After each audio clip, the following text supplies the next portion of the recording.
after we left Yellowstone, we met up with Fermin and family In in Bozeman. Bozeman.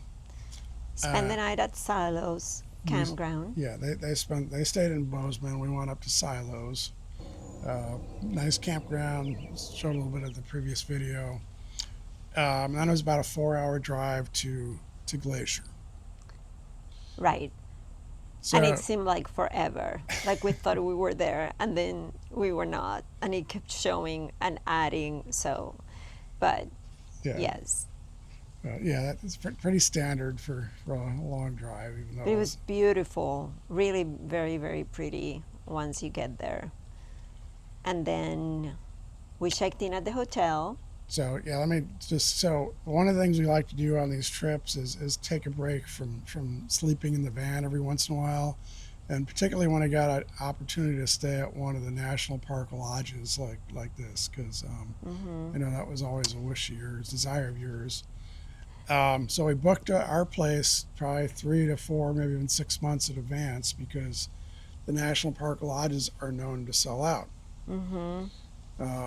So we had one night at Glacier, our first night in Glacier at the Many Glacier Hotel. Yes. That was one night only though, over there, right? Yeah. Yeah. Yeah. Now Fermin and his family had not planned on doing Many Glacier because they tried to get a room too late and there's not available. But due to a last minute cancellation and Larissa's persistence, You have to be tenacious. yeah, Tenacious? tenacious. She asked, and it turned out, yeah, they had an opening. I begged. And that worked out very well Yes. because the plan was Fermin was going to stay at St. Mary Campground, which ended up being a pretty good drive. And what really impacted how we did The plans, yes. But anyhow, so we did that. They got there about 4 hours after we did. So we kind of waited around in the hotel, right? We checked the stores out and the little coffee shop downstairs, and I took video of the hotel.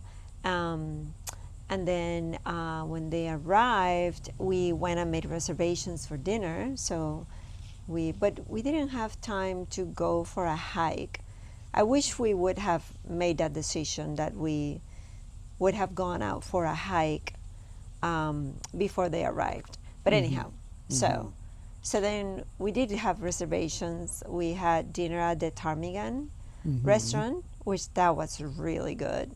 Like we had the prime rib, right? Yeah, you and I had prime rib, and I'm not sure what everybody else had. They had the salmon. And Camila had some pasta and steak. Yes. Yes. And then we went for a hike after that, and it was super windy. Okay, so we are hiking. What are we hiking, babe? Swift Creek. Swift Current Lake. Swift Pine Lake. Swift Current Lake. Swift Current Lake. Look. It's about a 2-mile loop, and it's snowing, and it's so freaking windy. And then the next day, then we did go out for a hike, a good hike. Yeah, so the next day we went for a hike to the Grinnell Lake Trail. So the Many Glacier Hotel is on Lake Josephine, I think it is. And then the next lake down is the Grinnell Lake. And then beyond that is actually the Grinnell Glacier, which we didn't make it to, unfortunately. Right. But that's good, because that's when that one of those bear attacks was at the glacier, at the Grinnell Glacier. Well, trail. Yes and no. It was actually so we took the trail, I think the South Trail. Yes. The North Trail was closed because there was a bear attack a week before. Bear activity, yes. And unfortunately, the guy survived, but he got, of course, pretty torn up. His arm. So, anyways, it was a grizzly. So, on our hike, everyone was very wary of bear activity, and we all had bear spray. You know, of course, for me, that's some extra protection also. The other defense mechanism. Yes. So, anyways, make a long story, it was a great hike. We ended up once we got up to the end of Lake Josephine, Vanessa and Fermin had to turn around because they had to check out. They had not checked out from the hotel Yeah, yet. exactly. And yes, so they turned around and we continued, and it was very nice, our hike. So you and I and Camilla And Camila, yes, yes. and we made it to Grinnell Lake, and yeah, it was a beautiful hike. And there's a little I forget what you call the bridge. We have pictures and video of that. Really pretty. You want me to load test it? I go in the middle. Yes. No, but I went to one of these in, I don't remember where, but it was in like a forest in Puerto Rico. It was all broken. It was horrible. So I'm super fine with this. Yeah, this is. I was like, I'm going to fall out this hole. Yeah, this is all new. So This is super.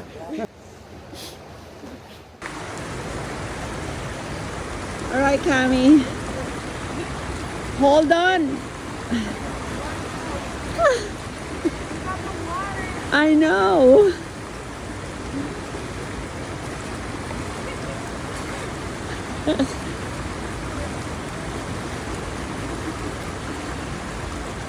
You made it, you made it. Hello.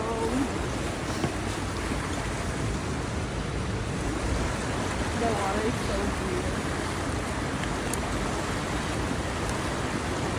clear. There you go, baby. You went pretty fast. Yeah, I want to get over there. Okay, well, we just went across the wobbly bridge on the Grinnell Lake Trail.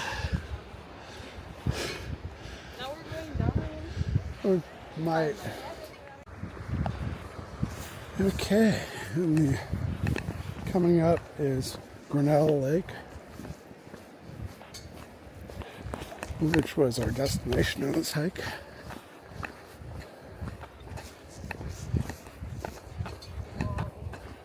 I saw this from so far away and now we're like here.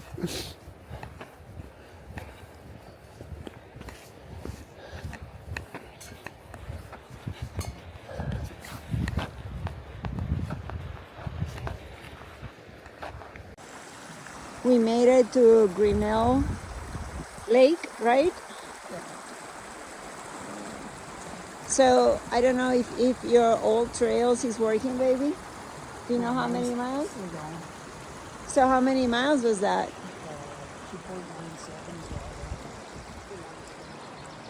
Well, I'm hoping I gave my brother the right.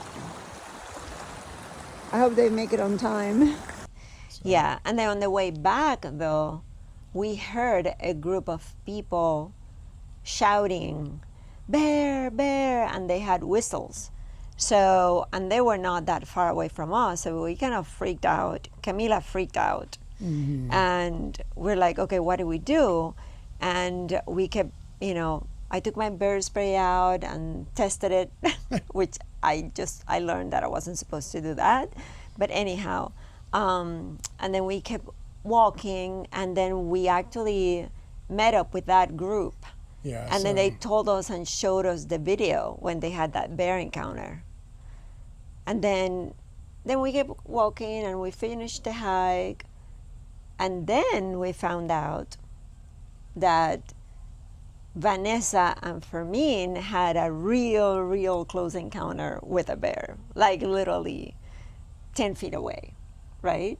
I don't know how close, but it was close, right? It was So- really close. Like they totally, Vanessa really had a bad experience. But the bear didn't attack or anything. He was just, as I understand, he was just minding its own business, like eating off the trail, and then they actually ended up getting into that little beach area, and the bear just continued on the trail and kept going. But Vanessa had a hard time with And that. that was, we had experienced that at Grand Teton with that black bear and maybe that little brownish bear. Yeah. Because they walk the trail because it's easy to get back and forth to where they're going. Yeah. They don't care if and For the most part, I yeah, mean, as long as you don't surprise them, they're just gonna Right. mind their own business. At least the black and brownish, the cinnamon black bears. Grizzlies might be a little different story. So I want to get in the way of a grizzly. But yeah, and then kind of getting back to our little experience, right? So when we heard all the people, all the commotion on the trail, we stepped off the trail. My main concern was that these people had scared this bear and that it was going to come running down the trail towards us, and we'd be in its way, and I didn't want to be there. So yeah. I did see a bunch of like the vegetation was moving about 30 feet away from us, and I'm like, oh my goodness, it might be there. And then I said that, and Camila is like, oh, no, Titi, I don't want to. I'm so scared. So I'm like, it's okay. I'm scared too, but we made it. It's okay. It was all good.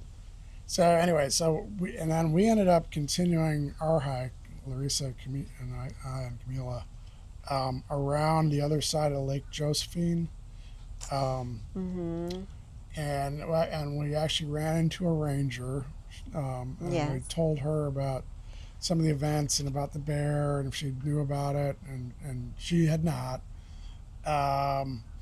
So No, I think she had. That's why she was there, because remember, Vanessa and Fermin had already gone to the hotel and had told them that there was a bear. okay, So she knew about it. That's why she was checking. And then at the end of the trail, there were another two rangers that stopped the other crowd that had seen the bear, and they were telling us. Yeah. right. And so anyways, and the other group had deployed their bear spray, which scared the bear away. Yeah. Which, you know, But they explained to us that it seems like it wasn't necessary to use the bear spray in that situation. But I don't know. I think if I had been in that position like they were, I would have used it. yeah. Well, and as a if you feel threatened, you certainly, you said, you should certainly use the bears. Don't hesitate. But Yeah. at the same time, step off the trail. Make sure the bear is aware if you're there, and if the bear may just continue down the trail. Now, if he turns off the trail and comes after you, certainly deploy the bear spray. But anyways, so yeah, so that was a pretty exciting day, and then we all kind of regrouped afterwards, and then we headed for St. Mary Campground. Yes, we really had to regroup. We're leaving the Many Glacier area. We had it's storming and raining and snowing. Thankfully, That's sleet. that's sleet. Okay, so thankfully we did go for a hike. We didn't encounter any bears, but Fermin and Vanessa had to return before Bob, Camila, and I did, and they did have a close encounter with a black bear. Pretty intense close encounter, but we didn't. So anyhow, now we're heading over to St. Mary's Campground, and we're gonna go actually to the village to get gas, to get water, and then set up for the night at St. Mary's Campground. Yep. What she said. Anyway.